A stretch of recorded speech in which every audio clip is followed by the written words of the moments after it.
কোনো কেরানির চাকরি করতে হচ্ছে।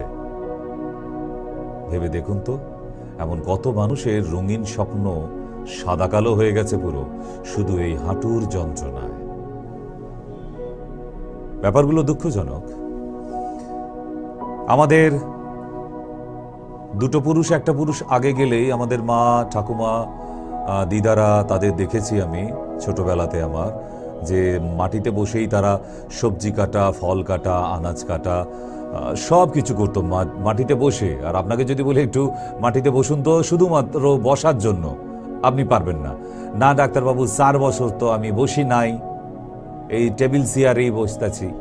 কেন? অস্টিওআর্থ্রাইটিস।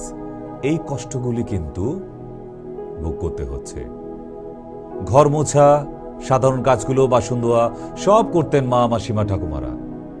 এখনকার ফ্যাশনেবল বৌদিমণিরা কিন্তু আর পারেন না। এখন দিদিভাই বৌদিরা শুধু সাজে গোজে দাঁড়িয়ে দাঁড়িয়ে রান্না করে, পাটি সাটি করে, আর বাড়িতে এসে ওষুধ খায় আর মলম লাগায়।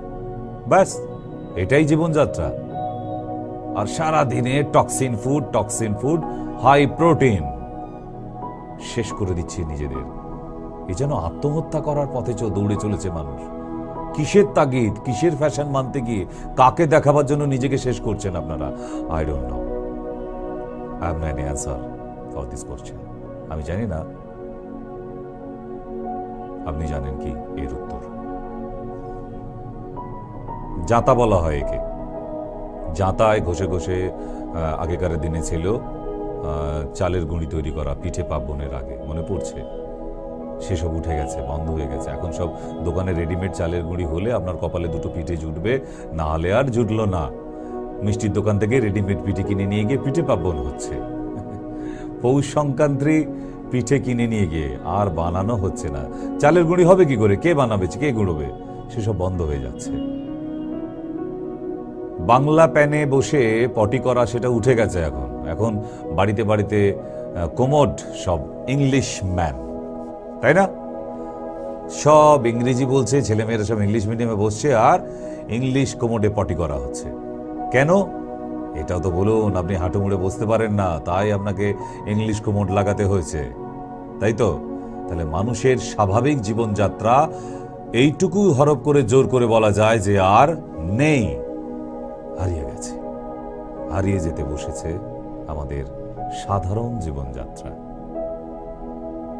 তাই যারা কোমোডে বসছেন তাদেরকে একটুখানি বলে দিই, 90 ডিগ্রি অ্যাঙ্গেলে বসে পটি করবেন না, এতে পেট ক্লিয়ার হয় না।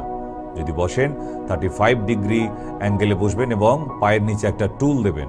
35 ডিগ্রি অ্যাঙ্গেলটা যদি আপনার থাইয়ের সাথে কোমরের না হয়, পটি ক্লিয়ার হবে না। আমি দেখিয়ে দেবো, অনেক অনুষ্ঠানে দেখিয়েছি, তবুও ফর্মুলাটা বলে দিলাম। কোমোডে যারা বসে পটি করছেন, কারোর পটি ক্লিয়ার নয়। আপনি ভেবে দেখুন, আপনার হচ্ছে না। I know that very well.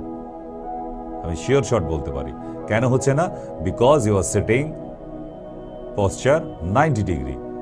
এটা হওয়া দরকার ছিল 35 ডিগ্রি পশ্চারে, এবং পায়ের নিচে একটা টুল দিলে তবে এটা 35 ডিগ্রিতে হতে পারে। ওকে, নেক্সট। এরপর কি করবেন? বাড়ির লোকেদের পায়ের যন্ত্রণা সহ্য করতে পারছেন না, আপনি ডক্টরের কাছে গেলেন। ডক্টর হাসতে হাসতে আপনাকে বলে দিল, ঠিক আছে, নির এক্স রে করা হোক, হাঁটুর MRI করা হোক, তারপরে ক্যালসিয়াম খান আর ব্যায়াম করুন। পেন কিলার যেগুলো দিলাম, এগুলো 7 দিন থেকে 15 দিন অবধি খাবেন, তারপর খাবেন না, তারপর সারা জীবন যতদিন বাঁচবেন ক্যালসিয়াম খান, ব্যায়াম করুন, ক্যালসিয়াম খান, ব্যায়াম করুন। ক্যালসিয়াম আর ব্যায়াম করে অস্টিওআর্থ্রাইটিস সেরেছে?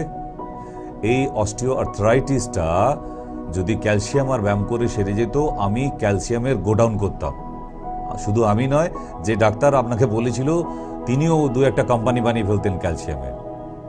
সুতরাং আমি এগুলোকে ভুয়ো ট্রিটমেন্ট বলি, একদম সরাসরি বলছি তো আমি। ইয়েস, যেটা হয় না আপনারা জানেন, I am very frankly speaking, very boldly, যে সেটা হয় না। ক্যালসিয়াম আর ব্যায়াম করে অস্টিওআর্থ্রাইটিস সারানো যায় না। সেটা সারানো তাহলে উপায়